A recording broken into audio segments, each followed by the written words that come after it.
बोलिए श्री लक्ष्मी नारायण भगवान की जय जय। श्री राधे कृष्णा। नमस्कार प्रिय भक्तगणों, आज की इस महत्वपूर्ण वीडियो में हम सभी मनोकामनाओं को पूर्ण करने वाली पावन छठतिला एकादशी के बारे में बात करेंगे। आज हम आपका कंफ्यूजन दूर करेंगे कि आपको एकादशी व्रत कब रखना है, 24 जनवरी या फिर 25 जनवरी को। लेकिन वीडियो को पूरा देखिएगा, तभी आपकी कंफ्यूजन दूर होगी। तो आज की वीडियो में हम जानेंगे कि एकादशी कब है, व्रत कब रखे, व्रत का पारण कब करें, एकादशी और द्वादशी तिथि कब से कब तक है, पूजा का शुभ समय क्या है, राहुकाल का समय क्या है, व्रत का पारण किस दिन करेंगे, हरिवासर कब से कब तक है, पहली बार व्रत शुरू करना चाहते हैं तो कैसे करें, पीरियड्स में एकादशी व्रत के नियमों पालन कैसे करें, जन्म अथवा मृत्यु का सूतक काल लगा हो तो एकादशी व्रत रखें या नहीं। सारी बातें आज की इस वीडियो में जानेंगे, तो आप अंत तक वीडियो में बने रहिए। लेकिन उससे पहले एक बार पूरी श्रद्धा के साथ कमेंट सेक्शन में जोरदार जयकारा लगाते हुए लिखिए, जय श्री हरि विष्णु। भगवान हरि की कृपा आप सभी पर सदैव बनी रहेगी। और वीडियो को लाइक करके हिंदू रिलीजियस टेल्स चैनल को सब्सक्राइब अवश्य कर लीजिए। प्रिय भक्तगणों, हिंदू शास्त्रों के अनुसार भगवान श्री कृष्ण धर्मराज युधिष्ठिर को माघ मास के कृष्ण पक्ष की एकादशी का महात्म्य बताते हुए कहते हैं कि हे राजन, माघ मास के कृष्ण पक्ष की एकादशी छठतिला या पाप हारिणी के नाम से विख्यात है, जो सब पापों का नाश करने वाली है। इस दिन तिल से बने हुए व्यंजन या तिल से भरा हुआ पात्र दान करने से अनंत पुण्य की प्राप्ति होती है। पद्म पुराण में वर्णित है कि तिलों के बोने पर उनसे जितनी शाखाएं पैदा होती हैं, उतने हजार वर्षों तक दान करने वाला व्यक्ति स्वर्ग लोक में प्रतिष्ठित होता है। इस शुभ दिन पर अगर आप तिल का दान करते हैं तो इसे अत्यंत लाभकारी बताया गया है। पद्म पुराण के अनुसार इस पवित्र दिन पर अगर आप तिल से ही स्नान, पिंडदान, तर्पण विधि विधान से करते हैं तो इसका आपको अच्छा लाभ मिलता है। इस दिन तिल को आप अपनी दिनचर्या में शामिल करें, जहां तक हो सके हर कार्य में तिल का इस्तेमाल करें। तिल के प्रयोग के कारण ही इसे छठतिला एकादशी कहा जाता है। इस एकादशी को पुण्य कार्य और ईश्वर के प्रति समर्पित होने का सबसे महत्वपूर्ण दिन माना जाता है। छठतिला एकादशी पर तिल का 6 प्रकार से उपयोग किया जाता है। पहला, तिल के जल से स्नान करिए। दूसरा, पीसे हुए तिल का उबटन करिए। तीसरा, तिलों का हवन करिए। चौथा, तिल मिला हुआ जल पिए। पांचवा, तिलों का दान करिए। छठवां, तिलों की मिठाई और व्यंजन बनाइए।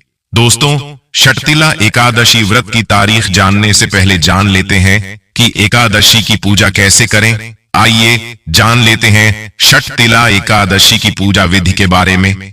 इस व्रत के नियम दशमी तिथि की रात से शुरू हो जाते हैं।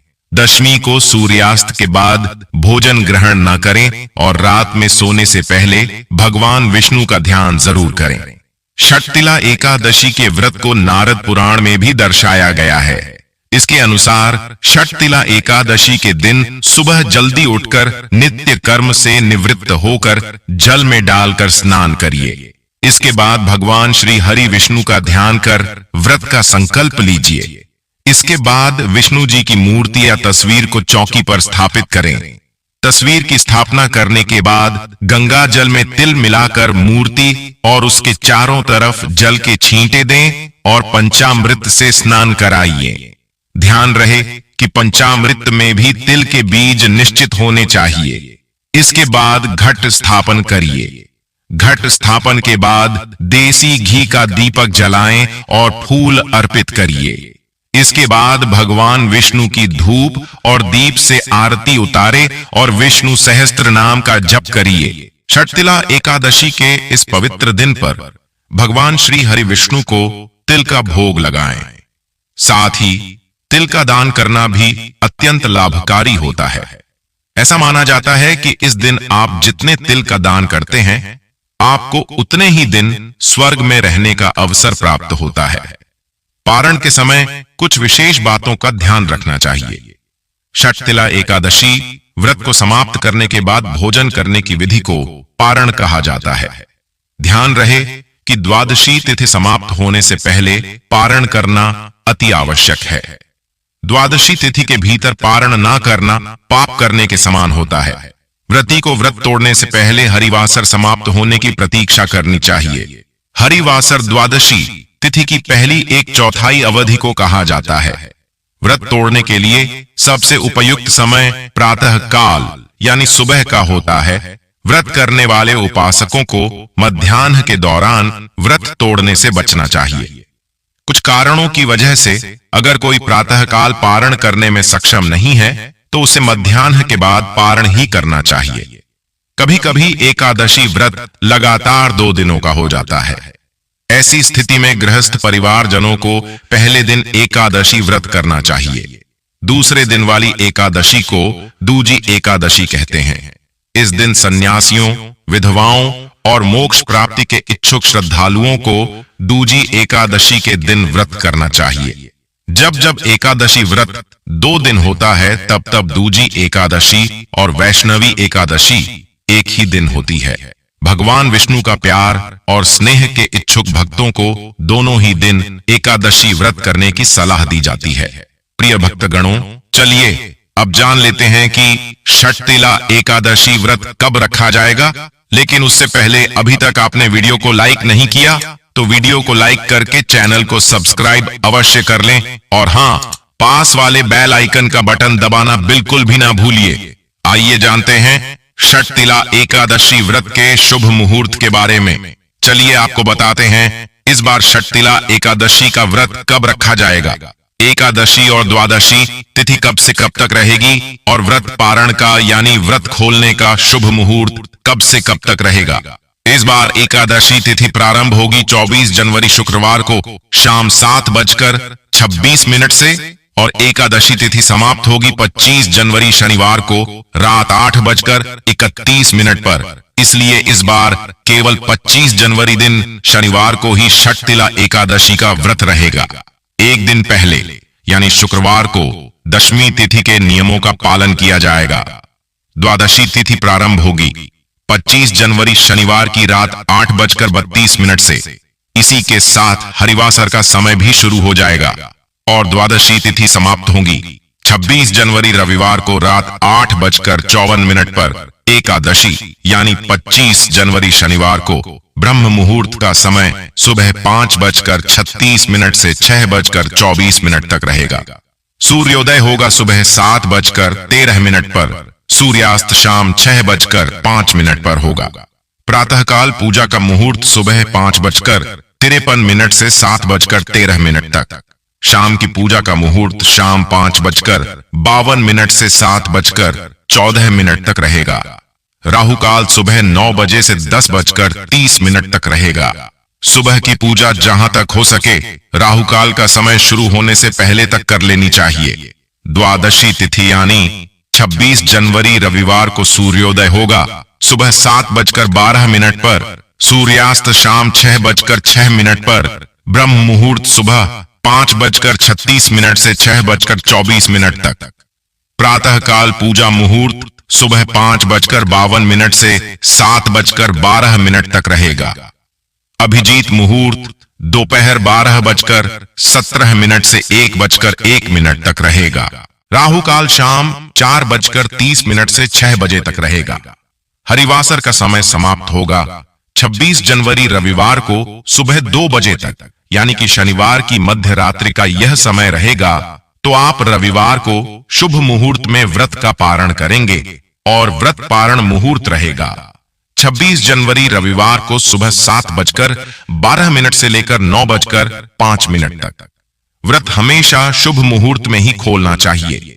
किसी कारण से सुबह आप व्रत न खोल पाए तो ऐसे में दोपहर 1 बजे से 3 बजे के बीच में भी आप एकादशी का व्रत खोल सकते हैं। एकादशी व्रत का पारण द्वादशी तिथि समाप्त होने से पहले करना अति आवश्यक है। यदि द्वादशी तिथि सूर्योदय से पहले समाप्त हो गई हो तो एकादशी व्रत का पारण सूर्योदय के बाद ही होता है। द्वादशी तिथि के भीतर पारण न करना पाप करने के समान होता है। एकादशी व्रत का पारण हरिवासर के दौरान भी नहीं करना चाहिए। जो श्रद्धालु व्रत कर रहे हैं उन्हें व्रत तोड़ने से पहले हरिवासर समाप्त होने की प्रतीक्षा करनी चाहिए। हरिवासर द्वादशी तिथि की पहली 1/4 अवधि है। व्रत तोड़ने के लिए सबसे उपयुक्त समय प्रातःकाल होता है। व्रत करने वाले श्रद्धालुओं को मध्याह्न के दौरान व्रत तोड़ने से बचना चाहिए। कुछ कारणों की वजह से अगर कोई प्रातःकाल पारण करने में सक्षम नहीं है तो उसे मध्याह्न के बाद पारण करना चाहिए। कभी कभी एकादशी व्रत लगातार 2 दिनों के लिए हो जाता है।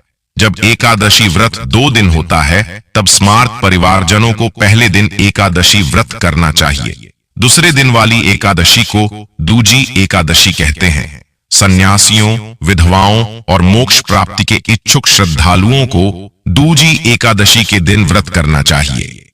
जब जब एकादशी व्रत 2 दिन होता है तब तब दूजी एकादशी और वैष्णव एकादशी एक ही दिन होती हैं।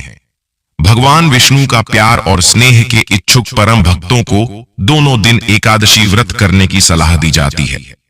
एकादशी के दिन यदि आपके घर परिवार में जन्म अथवा मृत्यु का सूतक लग जाता है तो ऐसी परिस्थिति में आप एकादशी व्रत तो अवश्य करें। सभी नियमों का भी पालन करें, लेकिन आपको भगवान का स्पर्श या पूजन अर्चन नहीं करना चाहिए। अगले दिन जब आप व्रत का पारणा करते हैं तो सूतक की अवस्था में जल या तुलसी पत्र या फल या फलाहारी वस्तु से व्रत का पारणा कर सकते हैं।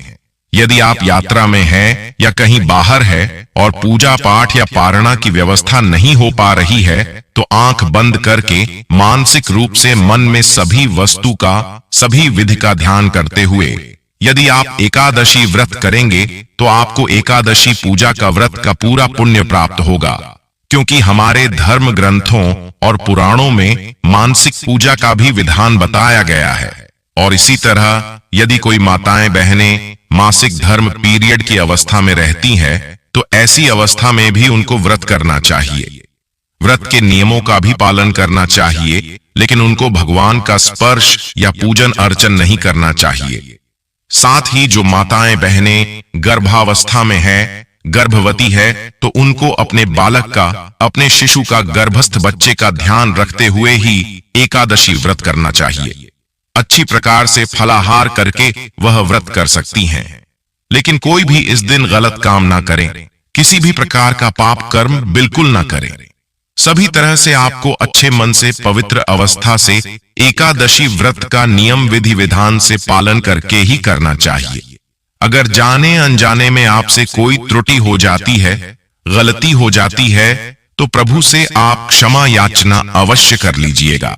प्रभुत्व कृपा निदान है, दयालु है, आपको क्षमादान अवश्य ही प्रदान करेंगे। एकादशी के दिन चावल से बनी हुई वस्तुओं का पूरी तरह से त्याग किया जाता है। लड्डू गोपाल जी, यदि आपके घर में है तो उन्हें भी आप चावल या चावल से बनी किसी भी वस्तु का भोग न लगाएं। दशमी तिथि के दिन ही तुलसी जी की पत्तियां भी तोड़कर रखी जाती हैं, क्योंकि एकादशी के दिन तुलसी जी को छूना या तुलसी की पत्तियां तोड़ना पाप माना जाता है। दोस्तों, लिए अब जानते हैं एकादशी व्रत के दिन आपको क्या नहीं खाना चाहिए। दोस्तों, आपको बता दें कि एकादशी का व्रत वैसे तो निर्जल रखना चाहिए, लेकिन बहुत से लोग निर्जल व्रत रखने में असमर्थ होते हैं, तो ऐसे में वह फलाहारी व्रत या जलीय व्रत भी रख सकते हैं। इसमें कोई भी मनाही नहीं होती और एकादशी के व्रत की शुरुआत एकादशी के दिन सूर्योदय से लेकर अगले दिन यानी द्वादशी के दिन सूर्योदय तक किया जाता है।